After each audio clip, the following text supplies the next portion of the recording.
Do you want an easy or a difficult question? I am the most intelligent candidate, so I'd like you to throw the most difficult question you can ever think of. I love this. And excuse me, Mr. Host. Ask me in English, please. Wow. So what is the longest Tagalog word that you know in the dictionary? You don't know? I don't know, that's why I'm asking. The longest Tagalog word which I googled is nagsisipag-sinungalingan. What does that mean? It means pretending as if telling lies. Now you know. Are you Manny Pacquiao? Next question. Excuse me. Uh-huh. Is this a quiz bee? No, you just have to answer, okay? What is the longest English word that you know? You also don't know? I don't know. The longest English word that I know is pneumono-ultramicroscopic silicovolcanoconiosis. What does that mean? It's an inflammation of the lungs caused by the inhalation of silica dust. Nice. Is that all? Next question. What level? Difficult. Oh, my. Aside from your face, what is your problem?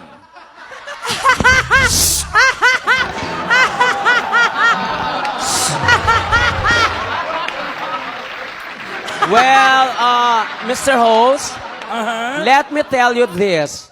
I don't think I have a problem with my face because I'm used to it. It is you asking me that question, therefore I think you are the problem and you are my problem. Excuse me, candidate number 4. Do you really think that I have a problem with my face? Excuse me, Mr. Host. Uh-huh. This is comedy bar. Joke, joke, joke. Okay. One last. Question. Last. Kung mamamatay ka bukas, Alam ko na yan! bakit di pa ngayon? As I've said, Mr. Host, English, please.